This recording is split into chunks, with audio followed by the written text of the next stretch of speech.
WBCS officer, ওনারা suspend করে দিল, ইলেকশনে ডিক্লেয়ার হয়নি। কি সাহস! Under which rule? বাবা সাহেব আম্বেদকর এই কনস্টিটিউশন তৈরি করেনি। वाह दीदी, वाह दीदी, दीदी वाह दीदी।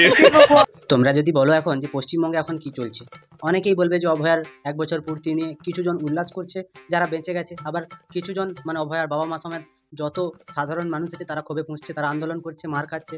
কিন্তু আমার চোখে কি হচ্ছে পশ্চিমবঙ্গে এখন ইলেকশন কমিশন আর আমাদের মুখ্যমন্ত্রী মমতা বন্দ্যোপাধ্যায়ের একটা লড়াই চলছে, মানে ইসিআই ভার্সেস ওয়েস্ট বেঙ্গল। তোমরা যেমন ফুটবল ম্যাচে লড়াই দেখো না, সেরকম কোচ বলে দেয় যে তোমরা কেউ ভয় পাবে না, কিন্তু অপর দিকের টিম যখন মেরে হাত পা ভেঙে দেয় তখন আবার সেই টিম ভয় পেয়ে যায়, বলে না আমরা আর খেলবো না। এইরকমই অবস্থা হয়েছে আমাদের রাজ্যের মুখ্য সচিবের। তো আজকে এই মুখ্য সচিব, তাকে নিয়ে আলোচনা হবে। তো চলো আর বেশি না বকে ভাট, আজকের ভিডিওটা শুরু করা যাক। তো হে বাঙালি, হ্যালো বাঙালি, নমস্কার বাঙালি, কেমন আছো তোমরা সবাই? আশা করি অনেক অনেক ভালো আছো। তো আজকের একটা নতুন ভিডিওতে তোমাদের সবাইকে অনেক অনেক স্বাগত। अरे हाँ भाई हाँ। আমরা সবাই ছোট থেকে জানি যেদিন ডেট অফ নোটিফিকেশন হয় ইলেকশনের, সেদিন থেকে ইলেকশন কমিশন অ্যাকশন নিতে পারে। আমরাও দেখে দেখে তাদের ঠিকমতো আমরা মানে অন্যান্য জায়গায় আমরা তাদের অল্টারনেটিভ দিয়ে দিই। আমাদের পশ্চিমবঙ্গের মুখ্যমন্ত্রী মমতা ব্যানার্জি, তার চোখে আমাদের রাজ্যে যত করাপ্টেড অফিসার আছে তারা হচ্ছে মহান মানুষ বা মহান ব্যক্তিত্ব। ওনারা মানুষের জন্য প্রচুর পরিমাণে পরিশ্রম করছেন এবং সেই পরিশ্রমের বিনিময়ে ওনারা নাকি কিছু নেন না। তো আজকে এই সব করাপ্ট যে অফিসাররা আছে তাদের বিভিন্নভাবে চাঁটা হবে। তোমরা ভিডিওটা শেষ পর্যন্ত দেখো। এখন থেকে কি ভেবেছেন? এই এনআরসির নাম করে ব্যাগ ডোরে যাকে ইচ্ছা অফিসারদের ভয় দেখাবেন? অফিসারদের পাশে সরকার ছিল, আছে এবং থাকবে। যে কোনো সরকারি কর্মচারীদের পাশে গভর্নমেন্ট ছিল, আছে, থাকবে। দক্ষিণ 24 পরগনার এবং পূর্ব মেদিনীপুরের ময়না, এই দুটো জায়গাতে টোটাল 137 জন ভুয়ো ভোটার ধরা পড়েছে, যারা জাল নথি দেখিয়ে ভোটার লিস্টের নাম তোলার চেষ্টা করেছিল। নির্বাচন কমিশন সেটা পর্যবেক্ষণ করে 4 জন অফিসারকে সাসপেন্ড করে। তো এই সাসপেন্ড করার পরে সেই অফিসারদের বিরুদ্ধে ব্যবস্থা নিতে বলা হয়, আইনত ব্যবস্থা এবং এফআইআরও দায়ের করতে বলা হয়। এর চিঠির উত্তরে আমাদের মনোজ পন্ত বাবু তিনি বলেছেন যে এই অফিসাররা নাকি অনেক দক্ষ অফিসার, ইনারা অনেক ভালো করে ডিউটি করেন। কীরকম ভালো করে ডিউটি করেন সেটা তো ইলেকশন কমিশন সাধারণ জনগণের সামনে রেখে দিয়েছে। দ্বিতীয় কথা হচ্ছে কি, এই অফিসাররা আবার দাবি করছেন যে ইনারা নাকি ওই রকম কিছুর সাথে যুক্ত নন। তো এই যে ময়না ব্লকে 137 জন এবং উত্তর 24 পরগনা, দক্ষিণ 24 পরগনা মিলিয়ে প্রায় হাজার হাজার ভুয়ো ভোটার এনারা বানিয়ে রেখেছেন। আমাদের মুখ্যমন্ত্রী তিনি পুরো ভরা সভায় চিৎকার করে করে বলছেন অফিসারদের আমি কিছু হতে দেবো না, আমরা তাদের সাথে আছি। এনারা হচ্ছেন কেন্দ্রের অফিসার, এনাদের যে রিপোর্টিং অথরিটি এনারা হচ্ছেন কেন্দ্রের। তো ইলেকশন কমিশন এদের বিরুদ্ধে ব্যবস্থা নিতে বলেছে। মমতা ব্যানার্জিদেরকে কী করে বাঁচাবেন? এরা চুরি করবে, চিটিংবাজি করবে, মুখ্যমন্ত্রীর আশ্রয় থাকবে। ডিসি সেন্ট্রাল আমাদের কলকাতা পুলিশের, তিনি কিভাবে অভয়া যখন খুন হয় তখন তার পরের যে মুহূর্তগুলোতে তিনি কিভাবে একটা ধামাচাপা দেওয়ার চেষ্টা করেছেন অপরাধটাকে, এবং অপরাধীদের যে সমস্ত এভিডেন্স ছিল বা নথি ছিল সেগুলোকে ড্যামেজ করেছেন। একইভাবে কিন্তু আজকে যিনি পুলিশের ডিজি, তিনি সারদা নারদা বিভিন্ন রকম মুখ্যমন্ত্রীর যত বেআইনি কার্যকলাপ আছে তার সব প্রমাণ রেখেছিলেন। তাকে যখন সেন্ট্রাল থেকে ডাকা হলো তখন মুখ্যমন্ত্রী রাস্তায় বসেছিলেন। একজন অফিসার চেঞ্জ করাতে মুখ্যমন্ত্রীর কি এমন মহাভারত অশুদ্ধ হয়ে যেত যে আমাদের রাজ্যের মুখ্যমন্ত্রীকে রাস্তায় গিয়ে অনশনে বসতে হলো? তাহলে ইনি কতটা সৎ, কতটা পরিমাণে সরকারটা সৎ, সেটা নিয়ে পশ্চিমবঙ্গের মানুষের মনে এখনও পর্যন্ত একটু দাগ কাটলো না। তো আমাদের সবথেকে বড় দোষ কিসে জানো? আমাদের পশ্চিমবঙ্গের মানুষগুলোই হচ্ছে ঢ্যামনা মানুষ। তার কারণ হচ্ছে এরা দেখছে যে চোখের সামনে চুরি হচ্ছে, তারপরও তাকে ভোট দিচ্ছে। কেন? আর কি রাজনৈতিক দল নেই নাকি চেঞ্জ করা যাবে না? মুখ্যমন্ত্রী ভাতা দিচ্ছে বলে কি তাকেই ভোট দিতে হবে? পশ্চিমবঙ্গে কি আর কোনো দল নেই? शर्म करो, भगवान से डरो। যখন সিপিএম সরকার ক্ষমতায় ছিল তখন মুখ্যমন্ত্রী বলতেন ভুয়ো ভোটার, ভুয়ো ভোটার, ভুয়ো ভোটার, এবং তিনি বলতেন যে অবৈধ অনুপ্রবেশকারীরা বাংলা দখল করে রেখেছে এবং এরা আমাদের পশ্চিমবঙ্গের অর্থনীতিটাকে পুরো শেষ করে দিতে চাইছে। এরপরে যখন মুখ্যমন্ত্রী মমতা ব্যানার্জি তিনি ক্ষমতায় এলেন, হঠাৎ করে ভুয়ো ভোটারগুলো সব বৈধ ভোটার হয়ে গেল। তারপরে আবার এই যে বাংলাদেশি অনুপ্রবেশকারীরা তারা পশ্চিমবঙ্গের সাধারণ জনগণ হয়ে গেল, তাদের উপরে অত্যাচার হলে মুখ্যমন্ত্রী ফুঁসে উঠছেন। তো এগুলো কি হচ্ছে? পশ্চিমবঙ্গে নিজেদের স্বার্থ বজায় রাখার জন্য যদি মমতা ব্যানার্জি বেআইনি বা অনৈতিক কাজকর্মকে তিনি সম্মতি দেন, তাহলে পশ্চিমবঙ্গের সাধারণ মানুষেরও অধিকার আছে যে তাদের যেটা আইনি মনে হবে তারা সেটা করবে। পশ্চিমবঙ্গে আইন বলে তো আর তাহলে কিছুই থাকবে না।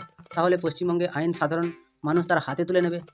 এরপরে মুখ্যমন্ত্রী পশ্চিমবঙ্গটাকে সামলাতে পারবে তো, না তার পুলিশেরা সামলাতে পারবে? আহারে, চোখের পানিতে বোকটা বাইসা যায়। আমাদের পশ্চিমবঙ্গে আমাদের যিনি মুখ্য সচিব আছেন মনোজ পন্থ, তাকে বাঁচানোর জন্য মুখ্যমন্ত্রী পুরো আদা জল খেয়ে লেগেছেন। তিনি তাকে বলেছেন যে তুমি কোনো চিন্তা করবে না, তুমি ভালো করে কাজ করো, আমি তোমার পাশে আছি। তো আমরা কি জানি যে পশ্চিমবঙ্গের সরকারটা কে চালাচ্ছে? মমতা ব্যানার্জি। কিন্তু না, ভুল। পশ্চিমবঙ্গের সরকারটা এরাই চালাচ্ছে। এই যে আইএস অফিসার, WBCS অফিসার, এদেরকে যে কেন্দ্র সরকার অ্যাপয়েন্ট করে মুখ্যমন্ত্রীকে চালানোর জন্য বা সরকার চালানোর জন্য, এরা কিন্তু হচ্ছে মুখ্যমন্ত্রীর একদম ক্লোজ মানুষ হয়ে থাকে। আর এরা হচ্ছে ধোয়া তুলসী পাতা হয়ে থাকে। এদের নামে কোনো কিছু তুমি দুর্নীতি পাবে না। কারণ হচ্ছে কি, এরা পেছন দিয়ে টাকা নেয় এবং এরা হচ্ছে সামনে থেকে পুরো বিধবা মানুষ বলে, মানে পুরোটাই সাদা। যতই হোক বড় মাপের অফিসার, ইনি কি আবার ঘুষ খাবেন? কিন্তু না, সবথেকে বেশি চুরি, চিটিংবাজি এবং জোচ্চুরি এইরকম র্যাঙ্কের অফিসারগুলোই করছে। এনাদের নামে তো কোনো লিখিত অভিযোগ থাকতেও পারবে না, আর কোনো প্রমাণও থাকবে না। তাই মুখ্যমন্ত্রী এদেরকেও আগলে রাখতে চাইছেন। কারণ এরা না থাকলে পশ্চিমবঙ্গের চুরিগুলো কী করে হবে? এরা না থাকলে পশ্চিমবঙ্গের যে টাকাগুলো আসছে বা ধার করা হচ্ছে, সে টাকাগুলোকে ঘুরিয়ে ফিরিয়ে কী করে নিজেদের অ্যাকাউন্টে নেওয়া যাবে? 2 টাকা মানুষকে দিয়ে 8 টাকা পকেটে ঢোকানো, এই মুখ্যমন্ত্রীর নাম হচ্ছে মমতা ব্যানার্জি।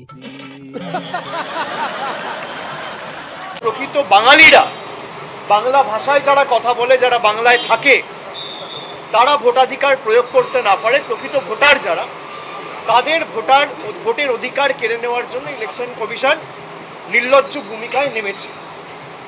ইলেকশন কমিশনের এটা এখতিয়ার এখন নয়, তারা রাজ্য সরকারকে জানাতে পারে কি করবে কি না করবে। একটা ইলেক্টেড গভর্নমেন্ট, যে গভর্নমেন্টকে বাংলার 12 কোটি মানুষ ভোটাধিকার প্রয়োগ করে 2021 সালে নির্বাচিত করেছে, সেই গভর্নমেন্ট একমাত্র বদ্ধপরিকর এবং জবাবদিহি 12 কোটি মানুষের প্রতি।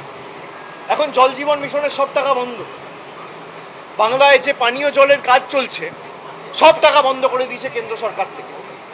এখন শুধু 100 দিনের টাকা, বাড়ির টাকা, এখানে রাস্তার টাকা বা 100 দিনের টাকা বন্ধ নয়, জিএসটির টাকা বন্ধ নয়, এমনকি জল, যেটাকে আমরা জীবন বলে জানি, জলের আর এক নাম জীবন, মানুষ জল ছাড়া বাঁচবে কোত্থেকে, সেই জলের টাকা বিজেপি সরকার বন্ধ করে দিয়েছে। যতদিন থেকে মুখ্যমন্ত্রী মমতা ব্যানার্জি তিনি ক্ষমতায় এসেছেন, তিনি ভাবছেন কি যে পশ্চিমবঙ্গটা হচ্ছে ভারতবর্ষের বাইরে বা ভারতবর্ষে পশ্চিমবঙ্গ বলে কোনো রাজ্যই নেই। তিনি পুরোটাই তিনি তার নিজের মতো করে চালাতে চাইছেন। কিন্তু যখন তার পয়সার দরকার পড়ছে, তখন হাত পাততে যাচ্ছেন কোথায়? গভর্নরের কাছে, রিজার্ভ ব্যাংকের, সেখানটায় গিয়ে তিনি তার হাত পাচ্ছেন। তো একটা জিনিস এখানটায় বুঝতে হবে যে পশ্চিমবঙ্গের মুখ্যমন্ত্রী তিনি যদি আজকে কেন্দ্র সরকারের সাথে কাঁধে কাঁধ মিলিয়ে চলতেন, আজকে কি পশ্চিমবঙ্গে শিল্প আসতো না? পশ্চিমবঙ্গের অর্থনীতি কি একটু মজবুত হতো না? পশ্চিমবঙ্গের মানুষেরা কি আজকে পরিযায়ী শ্রমিকের কাজ না করে পশ্চিমবঙ্গে কাজ পেত না?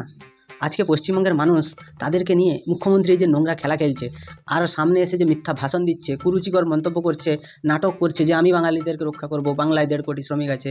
কোন জেলায় কত শ্রমিক আছে তুমি বলতে পারবে? আমাদের পশ্চিমবঙ্গটাকে বাইরের প্রত্যেকটা রাজ্যের কাছে বিছিয়ে দেওয়ার নাম হচ্ছে মমতা ব্যানার্জি। পশ্চিমবঙ্গে যদি ভোটার তালিকা সংশোধন করা হয়, যদি ভোটার তালিকা নিয়ে আবার নতুন করে ভাবা হয়, তাহলে তোমরাই ভাবো যে পশ্চিমবঙ্গে কোন দলটা জিতবে বা ভোটার লিস্টটা যে তৈরি হবে সেটা কত সুন্দরভাবে তৈরি হবে, পশ্চিমবঙ্গটা আবার নতুন করে বাঁচতে পারবে।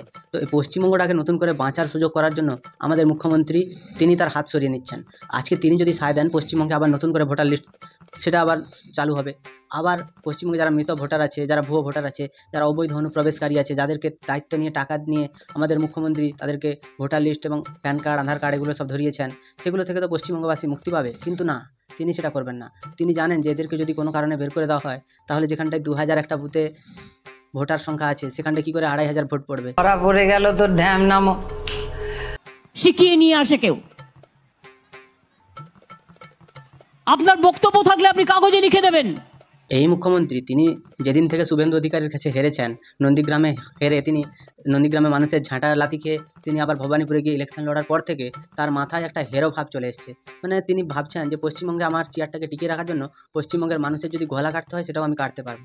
কারণ ক্ষমতালোভী এই মানুষজন, এরা কিন্তু কখনোই মানুষের ভালো চায় না। এরা যদি মানুষের ভালো চাইতো, তাহলে এরা অবৈধ বাংলাদেশিদের জন্য নিজেদের দরজা খোলা রাখতো না। এরা আজকে এই যে বাংলাদেশিরা বিভিন্ন রাজ্যে ধরা পড়ছে, সে ধরা পড়ার পরে তারা কোন ভাষায় কথা বলছে? বাংলা ভাষায়। তাহলে পশ্চিমবঙ্গে যারা বাঙালি আছে, সেই বাঙালিরাও তো বাংলা ভাষায় কথা বলে। তো আজকে বাংলা ভাষার উপরে কী অত্যাচার করছে? বাংলায় কথা বললে যদি অন্য রাজ্যে চেক করে, তারা যদি বাংলাদেশি সন্দেহে যদি গ্রেপ্তার করে, তাহলে পশ্চিমবঙ্গের কোথায় অসুবিধা হচ্ছে?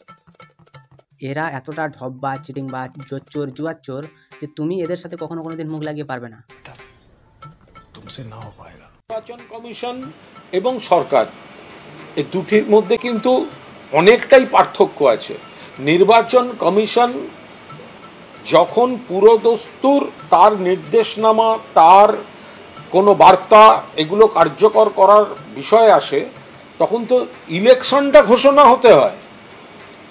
ইলেকশনের আচরণবিধি যে মুহূর্ত থেকে চালু হবে বা লাগু হবে, নিশ্চিতভাবে ইলেকশন কমিশনের ক্ষমতা আছে প্রশাসনিক সিদ্ধান্ত নেওয়ার। সব থেকে বড় এবং সব থেকে মজার বিষয় ছিল কুণালবাবু যখন আপনাকে ধরেছিল মুখ্যমন্ত্রী মমতা ব্যানার্জি, পুলিশ দিয়ে ঘাড় ধরে প্রিজন ভ্যানের ভেতরে ভরছিল, তখন আপনি চিৎকার করে করে বলছিলেন না যে সারদা নারদা থেকে যত টাকা এসেছে সেগুলোর প্রত্যেকটার ভাগ নিয়েছে মমতা ব্যানার্জি এবং সব থেকে বড় বেনিফিশিয়ারি হচ্ছে মমতা ব্যানার্জি। তো এখানটায় কুণাল ঘোষ তিনি কি করে নির্বাচন কমিশনের বিরুদ্ধে কথা বলতে পারেন, কি করে তিনি আমাদের রাজ্যর যে দুর্নীতিগ্রস্ত অফিসারদের সাপোর্টে কথা বলতে পারেন? এবার আপনারা বুঝে নিন, এই কুণাল ঘোষ যিনি 3 বছর ধরে জেল খেটে আসার পরে ধোয়া তুলসী পাতা হয়ে তৃণমূলের রাজ্যসভার সাধারণ সম্পাদক হয়ে গেছেন, এই কুণাল ঘোষ তিনি এখন পুরো ধোয়া তুলসী পাতা, আর বাদবাকি জন সবাই পচা বেলপাতা। তিনি কখনো শতরূপ ঘোষকে বলেন আপনি কেন গাড়ি কিনেছেন, তিনি কখনো শুভেন্দু অধিকারীকে বলেন যে তার নাকি কোটি কোটি টাকা আছে, সে নাকি তোলাবাজ। তো তিনি কোন ধরনের মানুষ সেটা সাধারণ মানুষ দেখেছে, এখনও পর্যন্ত সোশ্যাল মিডিয়ায় তার ভিডিওগুলো ভাইরাল। দেখো, তুমি যদি দুর্নীতিগ্রস্ত অফিসার হও, তুমি যদি তোলাবাজ, তুমি যদি চিটিংবাজি অফিসার হও, তাহলে তুমি কিন্তু পশ্চিমবঙ্গের তৃণমূল সরকারের সাথে ভালোভাবে মিশে যেতে পারবে। এগরা থানায় একজন এসআই এসেছিলেন, তিনি এই সব যে চুরি হচ্ছে তৃণমূলের সেই চুরিগুলো, বেআইনি মদের দোকানগুলো বন্ধ করে দিয়েছিলেন। কী হলো, 1.5 মাসের মাথায় তাকে ট্রান্সফার নিয়ে চলে যেতে হলো অন্য জায়গায়। তাহলে পশ্চিমবঙ্গে যে ভালো অফিসাররা আছেন তাদেরকে কোনো কাজ করতে দেওয়া হচ্ছে না, পুলিশকে দিয়ে জুতো পালিশ করানো হচ্ছে।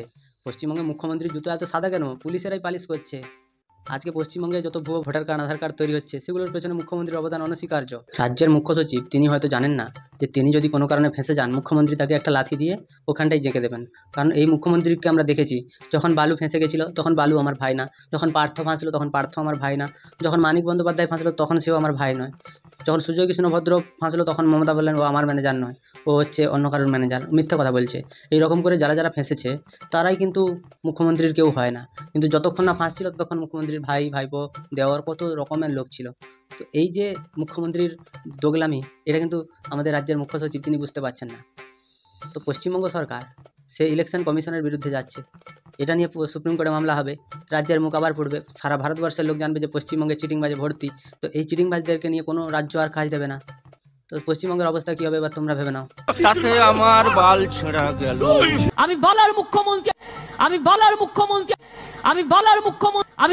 হ্যাঁ, তুমি বালেরই মুখ্যমন্ত্রী, সেটা আমরা ভালো করেই জানি। তুমি যে কী বালটা ছেড়েছো সেটাও আমরা ভালো করেই জানি। তো পশ্চিমবঙ্গে তুমি আসার পর থেকে দুর্নীতি, খুন, ধর্ষণ প্রতিনিয়ত বেড়েই চলেছে। আজকে পশ্চিমবঙ্গের অবস্থা খুব শোচনীয়। তোমরা বলবে যে কাগজে কলমে আমরা বেকারত্বের হার কমিয়ে দিয়েছি, আমরা দারিদ্রতা পুরোটাই কমিয়ে দিয়েছি, আমাদের রাজ্যে ধর্ষণ নেই, আমাদের রাজ্যে সুশৃঙ্খল আইন ব্যবস্থা আছে, কিন্তু সেগুলো শুধুমাত্র কাগজেই আছে, কিন্তু মাঠে কিছুই নয়। এই মুখ্যমন্ত্রী তিনি কাগজে কলমে সব জায়গায় 90% করে রাখেন, 10%টা তিনি করতে পারেন না, কারণ তিনি ভগবান নন। তিনি যদি ভগবান হতেন তিনি পুরোটাই করে ফেলতে পারতেন। তো এই 10%-এ যে কোন মানুষটা আছে সেটা ধরার ক্ষমতা আজ পর্যন্ত ভগবানেরও হয়নি, আর ভবিষ্যতেও হবে বলে আমার মনে হয় না।